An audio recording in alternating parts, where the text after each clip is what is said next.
Alright, it's your boy back again. Blackout video. Look, let me go ahead and be forthcoming about this. I did not watch the game. I didn't even watch the highlights of the game. Really. It was a blackout game on League Pass, which means I couldn't watch it. And I normally I would just follow through with the app and just be like, okay, be like, oh, Zion dunk attempt, 2 points, and then just watch the highlights, on Twitter. I'd go back and forth. But I didn't do any of that yesterday. Not intentionally. I had some stuff going on during the time of the game, so even if I could have done it, I wasn't able to. Um, man, look,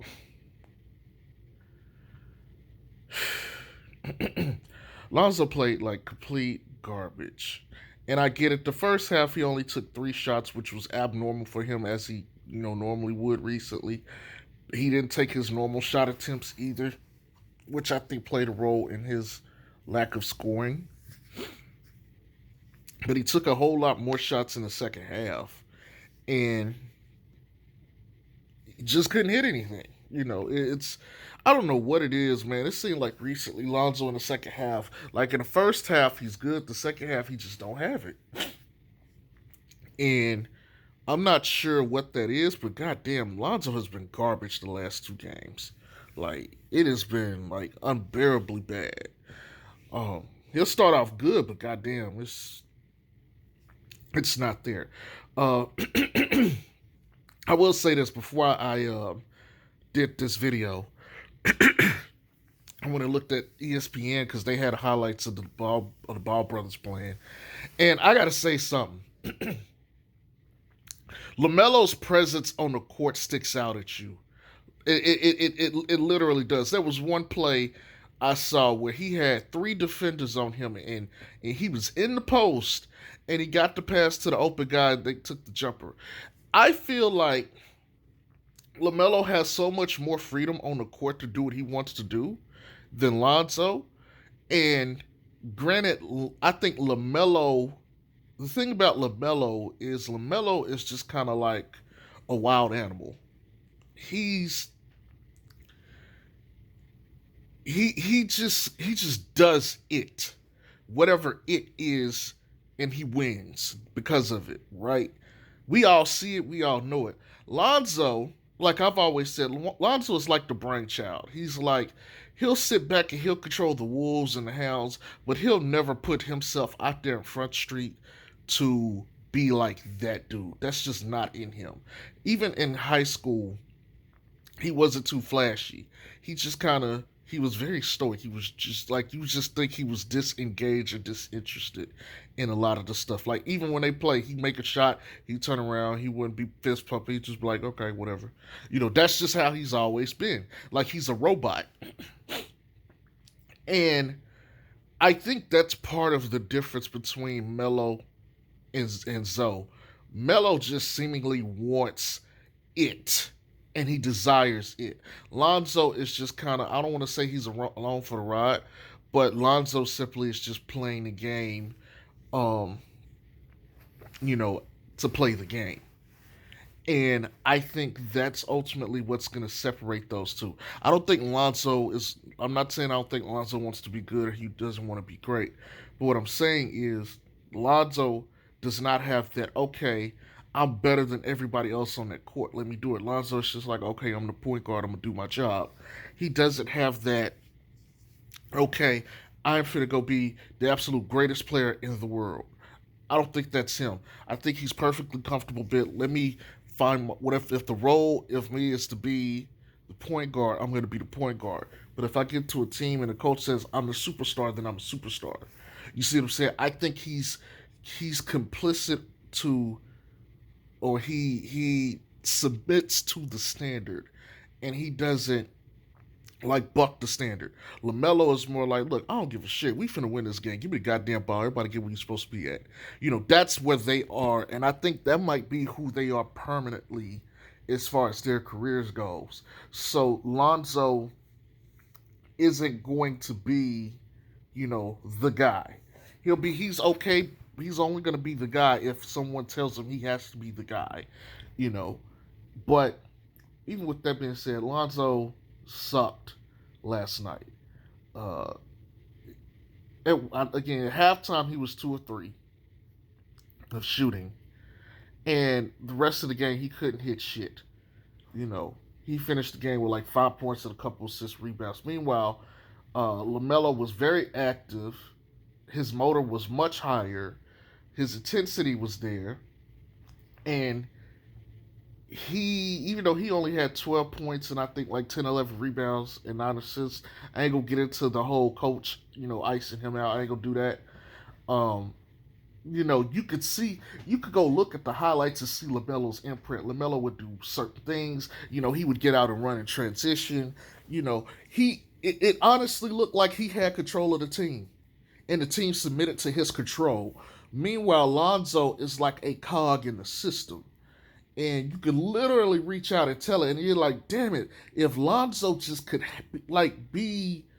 if he could make people submit to the system, that's what he needs to be.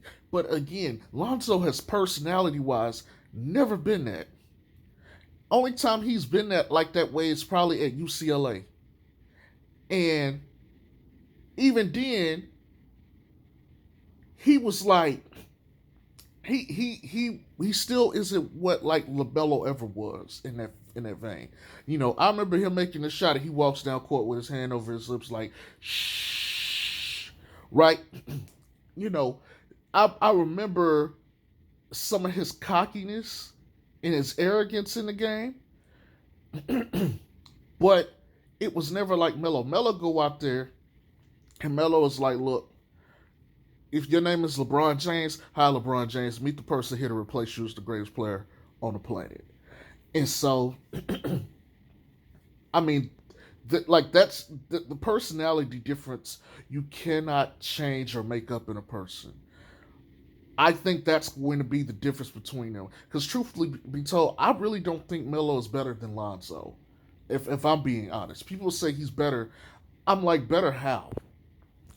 What is he just tangibly better at that Lonzo either can't be better or get better at? And I think Lonzo's still the better passer. I think, offensively, he's the better shooter. Um, Finish at the rim is definitely Melo, but it's not like Lonzo hadn't caught up. Like just in one offseason, he's caught up. Now that don't mean LaMelo in 3 or 4 years won't be better than where Lonzo is right now. But defensively, not even a question. Lonzo's way better. Um, and then rebounding, it's like okay, Melo's taller, so he should be better, but we'll see how that pans out. Ultimately, I still just don't think LaMelo is just better.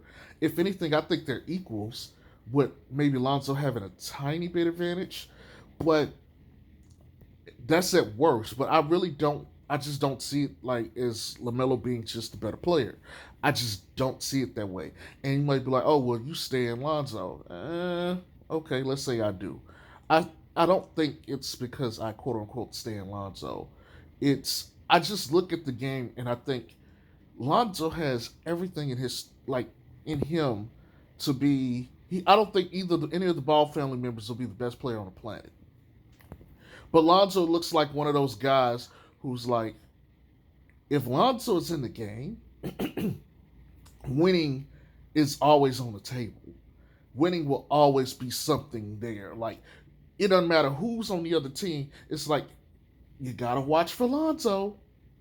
Lonzo can tip the favor, like he's a power tipper, and he ain't playing like it right now, which is frustrating.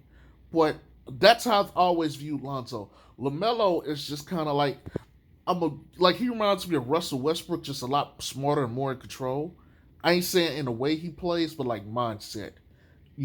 That's how I view him. I view him as the dog, and I view Lonzo as the dog tamer, if that makes sense. Um, with that being said, though, uh, Pels overall, like Bi didn't take as many shots as he normally has, and it's looking like I ain't gonna say Bi has regressed it, but it looks like they took the ball out of his hands a lot more, and he isn't getting the Bi moments and stuff like he was in the previous games. Zion has been getting most of the touches and the scores, and it's reflective in the points at the end of the game. Now, I wanted them to play inside out. I didn't want them to necessarily just like completely cut Bi off of the ball altogether. Bi still needs the ball. Um, they're playing better offensively, but like I said, defensively, they just don't have it. And it's so much going on with the Pels right now. I think this is a hard patch. Definitely, like losing to Charlotte, they should have never lost to Charlotte. They should have never lost to Charlotte. This was a pathetic loss. You know, people were talking about the Pacers loss. No, this is a pathetic loss. This is a bad loss, right? You're 4-2 and now you lost three straight. This is one of, like, you shouldn't lose this game. Losing to OKC was a bad loss, but losing to Charlotte too is like both of those teams. Nah, that should not be happening. And so, for me, I just there's so much that needs to happen with this team. Of course, it seems like all the issues are compounding. Granted, JJ and Josh Hart had excellent shooting nights off the bench, but I don't. It's like, okay, that's one game. They're not getting all the shooting that they need. And that's going to be a problem here going forward for the rest of the season. The thing is, okay, ultimately, you can get good field goal percentage twos, but when it comes time, when they take away the twos, what do the Pels do? They settle for threes. That's why Lonzo was like 1 of 7 from three last night. He started off 1 of 2, and then he took like another 5 threes, and he bricked them all, right? And it's not just Lonzo, it's the entire damn team. They get three happy. And because of it, they become one dimensional as fuck. And it's not like they're getting after run and transition to get them like flowing. They just play within the half court system. And the half court is cool, but the half court, it's like it's like they're a rocket waiting to take off and everything. But they're being forced to act like a Buick Century. You know, they don't have like there's a cap on their offensive game that is limiting their ceiling. And we could talk about Stan, we could talk about, them not running a transition or the pace. We could talk about, that. But we also need to talk about personnel. For all intents and purposes, this is one of the worst three-point shooting teams in the league. And they really don't have the shooters. Like, when we look at this year, who is the three-point shooter? I mean, at best, it's B.I., but outside of that, it's like, who else on the team really shoots threes at a high clip? JJ just had a good game from shooting. Josh Hart just had a good game from shooting. But look at this. Even with both of them hitting, nobody else really was hitting. And even with that, it's not enough. They need more. This roster does not benefit the style of play. Bledsoe is good, but truthfully, Bledsoe does not fit. Lonzo is good, but Lonzo can't be the engine that he's supposed to be right now, which sucks for him. This also limits Zion's ceiling because Zion needed Lonzo to up his game. Lonzo's not allowed to do that. We got only one Lonzo to Zion alley-oop, and it seemed like we had one every goddamn game last year. B.I. is now being hindered, and he's not being able to play to his strengths. And we saw some of the best B.I. ball when it was one-on-one closing the game. And it's like, okay, so now what? Now, I made a video during the offseason. I said they might end up trading B.I.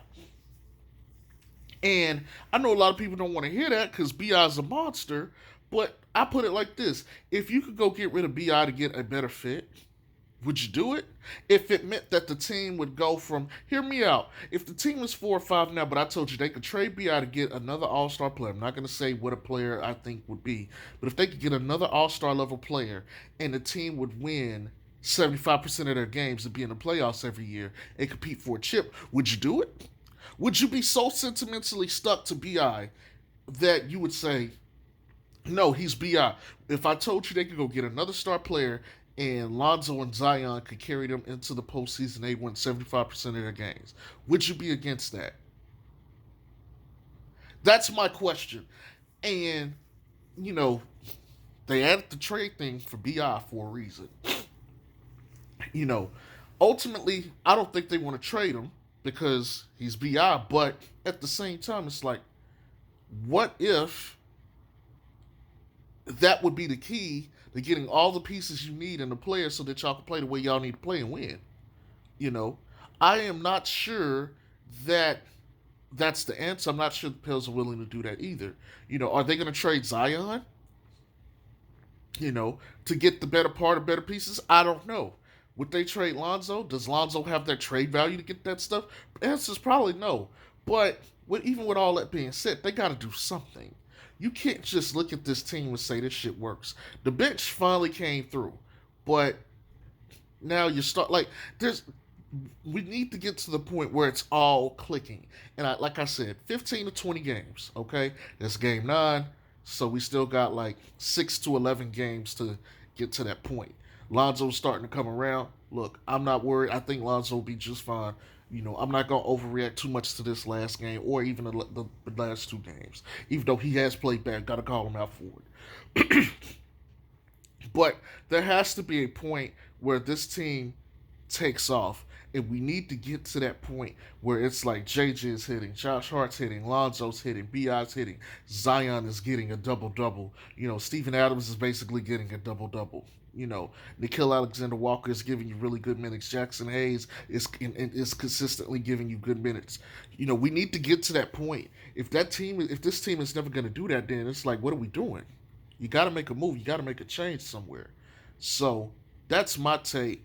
Uh, like I said, I didn't watch this game. I'm sorry, guys, but I'm looking at the box scores and everything, and I'm just how you lose this game when you were up like what 16, I think it was. Like good teams close this out. This is becoming a recent trend, and they can't defend late. It's I don't know. I don't know. I need to go back and look at the tape to see if they had the Lakers trio, Zion and Adams closing, or did they, modify that? Because if not, I need to see more of that. Like I said, that's the hill I'm gonna die on. Um, but anyway, this video is going on long enough. It's your boy. Y'all have a good day. Peace.